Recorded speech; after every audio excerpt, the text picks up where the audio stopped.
What's up, team? Justin, the WOD nutritionist here. Here at CBG, we help you lose body fat, build muscle, and crush your WODs without tracking macros. Today, we got a special topic, but first, smash that subscribe button if this is your first time on the YouTube channel and you want more content like this so that you can incorporate the right nutritional protocols so you can start looking like you CrossFit. Today's topic is going to be around the 4 worst nutritional protocols and dietary interventions if you're doing CrossFit, 4 to 5 WODs per week, and you're doing it consistently. You guys know that there have been some significant diets out there that have wrecked our metabolisms, that have wrecked our ability to continue to see results long term, and leaves us with an inability to find a practical, sustainable solution to see results. Okay, I'm going to give a timeline of when these diets were discovered, why these diets were discovered, and then I'm going to go over why these diets are likely not to work for you if you're doing 4 to 5 WODs per week, if you want to lose body fat, build muscle,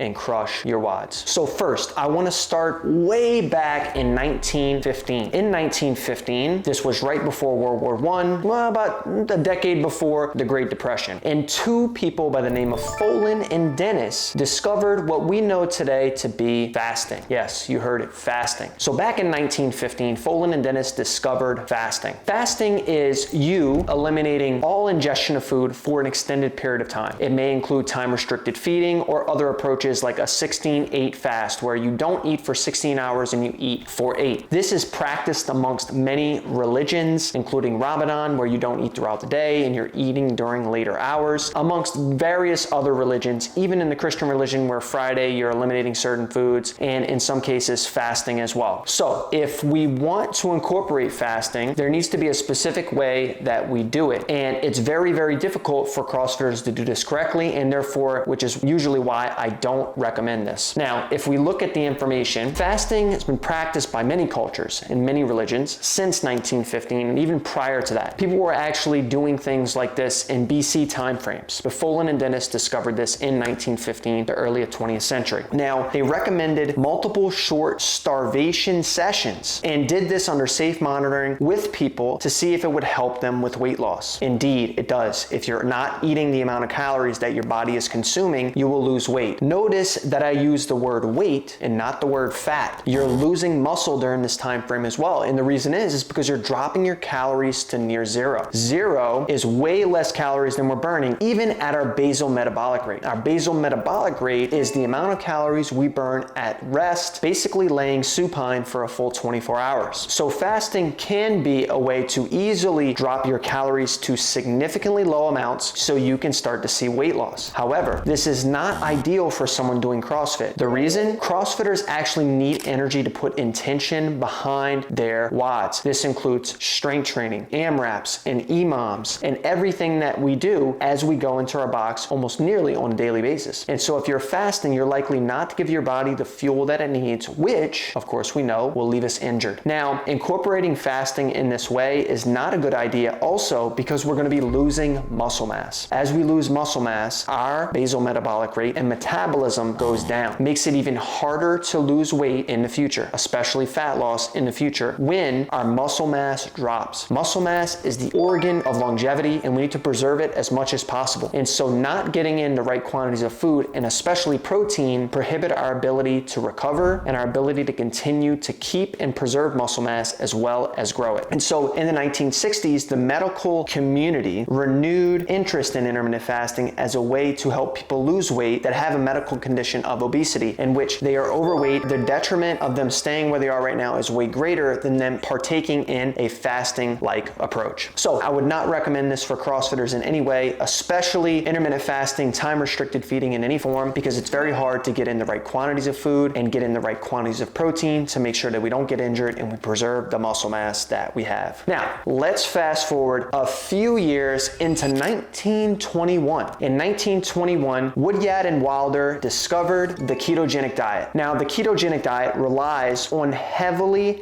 incorporating fats, 70 and upwards of 90% of fat as the main macronutrient that you consume. So protein, very little, and carbs next to none, less than 5%. This puts your body into a state called ketosis, where we're primarily using fat as a fuel source instead of carbohydrates. This is also not ideal for CrossFitters. Why? This is because our primary very best fuel source for fueling our WODs is carbohydrates. Carbohydrates are going to be our way of actually consuming enough to feel satiated, but then also digest carbohydrates, process into the bloodstream, and eventually turn into glycogen. Glycogen is carbohydrates stored in the muscle. These carbohydrates stored in the muscle are the first thing to go and be utilized for the energy for our WODs. Incorporating carbohydrates is extremely important, and in the right way and in the right amount around your workouts to make sure that you're fueling properly. Now, you may wonder, why did Woodyat and Wilder discover the ketogenic diet in 1921 if it's not ideal for fat loss, or especially not for CrossFitters? CrossFit wasn't around then. So why did they discover this? They discovered this for the treatment of epilepsy, and this goes back to 500 BC. Epileptic seizures and other variables as things that people went through that have epilepsy, some of those symptoms are treated using a primarily fat-based diet, primarily 70 to 90%, very much like what the ketogenic diet is comprised of. And so this discovery was for people that have epilepsy. There's a lot of research dictating that it does work and it does support these people. However, there's less research showing the sustainability and effectiveness of a ketogenic diet long term, especially for those that are doing 4 to 5 watts per week and that actually need carbohydrates to fuel properly and hit things intensely in their workouts. So it was developed for the treatment of epilepsy, and it basically eliminates almost all carbohydrates and protein, and therefore using the body breaks down fat as energy instead of anything else. Avoid the ketogenic diet if you're doing 4 to 5 watts per week, regardless of your goal. It could be fat loss or building muscle or any of that. And remember, when we fast and we don't have carbohydrates and they get depleted, our body actually puts us in ketosis. It's almost like a ketogenic diet by not eating. So both of these diets are effectively horrible when it comes to doing 4 to 5 watts per week. So avoid them at all costs. All right. Now let's move past a lot of the part of the century and into the 1970s. The 1970s, a diet was coined the name Paleo for how we may have eaten during the Paleolithic period. Now this was discovered by Walter Voigtlin, and this diet was discovered in the 1970s primarily because Walter was looking to help his patients with digestive issues and therefore eliminated a lot of food to help incorporate and improve overall digestion for the patients that he was working with. This diet was not developed because he wanted to help people lose weight or he wanted to help people build muscle or any of those different things. What he did find is that when he went back to the roots of what the majority of our diet should be composed of, which is what the CrossFit methodology recommends, which is little starch, no sugar, nuts and seeds, vegetables, lean meats, these things incorporated should be the bulk of our diet. And so developing the Paleo diet was a way to help some of his patients improve their overall digestive system and process foods better. And so he believed that a more primitive diet that included plenty of fruit and non-starchy vegetables and no added salt or sugar was the right diet for humans, especially if you have digestive issues. Now, why is this diet not good for CrossFitters, and why does the CrossFit methodology continue to push this type of approach on people doing 4 to 5 watts per week? Is the diet overall healthy? Yes, it's a great way to incorporate a lot of vegetables and fruits and lean meats into your diet, which you should be incorporating. Does that mean we need to have no sugar? Does that mean we need to eliminate rice and eliminate yogurt and eliminate dairy and legumes in order to see those same results? Absolutely not. And in fact, paleo is not sustainable. And it's been shown in several studies in the literature that as we restrict foods, as paleo does, we are likely to binge and overconsume those foods when given the opportunity. And the cycle goes like this. You restrict those certain foods, you binge those certain foods, you get guilty, and then you repeat. And this cycle continues until you decide, you know what, I'm gonna stop restricting myself from incorporating these foods. And so instead, incorporate foods in moderation that are not as nutrient dense as foods that are in the Paleolithic diet. And even incorporate rice and breads, especially if you don't have intolerances or sensitivities to these foods. There's a lot of good pre and probiotics in dairy and yogurt products. These things should be incorporated if you enjoy them, so don't be afraid to do so. Now, avoid the Paleolithic diet at all costs. There's not a lot of research showing that it's ideal for fat loss or ideal for you if you're doing 4 to 5 watts per week, especially based on the limited carbohydrate sources that are available under a strict paleo diet. Okay, the CrossFit methodology has this wrong. They know it. They'll continue to double down, which is totally fine, which is why people like me are out here to give you the real facts in terms of what you need to incorporate to reach the results that you want. Okay, so that's the third diet in the 1970s. Now, the last, we're gonna fast forward another 30 years. Into 2005, 20 years ago now, in 2005, If It Fits Your Macros, or IIFYM, was developed. And it was developed by someone named Anthony Colliver. Anthony Colliver developed If It Fits Your Macros as a flexible way of focusing on counting macronutrients, protein, carbs, and fats, okay? And doing it in a systematic way where you track all of these foods regularly and daily. Doing this allows you to understand your total caloric intake relative to the amount of calories that you're burning. It's a very thermodynamic based approach, and in principle will work because the amount of calories that you're burning is very different, and it should be less if you're trying to lose weight than the calories that you're burning versus what you're consuming. And so If It Fits Your Macros from a scientific perspective, and the laws of thermodynamics pointed out by Sir Isaac Newton himself, are sound. We cannot debate this. This is true. Now, the issue with If It Fits Your Macros is that there are no guidelines in terms of the food quality. So it's on the completely opposite end of the spectrum than paleo, where paleo restricts certain foods. If It Fits Your Macros says you can have anything. This is one pitfall if It Fits Your Macros diet. And the reason is because we can't just simply have low nutrient dense, low quality foods if we're planning to fuel properly for our WODs, lose body fat, and build muscle. Now, the other thing that is, as you guys know, and probably why you're watching my YouTube channel, is If It Fits Your Macros may work from a scientific perspective, but it's not very practical long term. The reason is because tracking every morsel of food has us really obsessed about every single thing that we're eating on a daily basis. And with that, we need to enjoy our life, not miss out on social events, and feel the restriction of everything we're eating all the time. And so in my personal opinion, If It Fits Your Macros is not a good diet or approach for CrossFitters because it's not meant to be used forever. If It Fits Your Macros and tracking things in MyFitnessPal is a short-term tool to help you build food awareness and help build principles and understandings around the protein, carbs, and fat that are in different foods that you enjoy. Now, if we're tracking every single gram of food for the rest of our life, which is impossible, we're likely going to eventually experience some sort of burnout. That burnout gets to a place where we're feeling like we need to obsess about our food. We have this all or nothing mentality. When we're tracking, if we don't hit the grams perfect, we're a failure. And we may restrict ourselves from going out to eat and doing other things that we enjoy in life because we need to hit our macros. And so instead, there are a lot of other things that you can do out there, understanding your portion sizes and getting the right fuel you need as somebody doing 4 to 5 WODs per week and doing CrossFit consistently if you want to lose body fat, build muscle, and crush your WODs. So this is what we need to be focused on instead. Here at CBG, we actually help clients develop blueprints. These blueprints are based on your life. What time you wake up, go to sleep, work out, how many meals and snacks can you have throughout the day, all things that we'll learn about through our relationship-based coaching system where we do video calls with you weekly, where you have 24/7 tech support and everything else. Now we're going to take that information, we're going to take all of the calories and macros that we need, which my team has calculated through our CrossFit nutrition calculators, and put it into your blueprints, fit to your lifestyle, your goals. And now we're actually developing and building habits based off of the life that you currently live, instead of randomly playing Tetris in MyFitnessPal. If you're interested in working with me and my team, or you want to find out if we can even help you, you can go ahead and click the link in the bio or inside the description below on this YouTube video, and you'll see a link to book a call. And that call is going to help me better understand if we can help you. And the call is entirely free to see if we can help you lose body fat, build muscle, and crush your WODs without tracking macros. So there have been very poor diets described and developed over the years for different intentions, but those diets were not developed for CrossFitters. Your goals are unique, and you need to figure out what works best for you. And an individualized approach is always going to be the best way and the most efficient way for you to see those goals. And so if you want to book a call, go ahead, click the link below, and I'll see you guys in the next YouTube video. Click that subscribe button if you found this helpful. Send it to your friends, and I'll see you next time.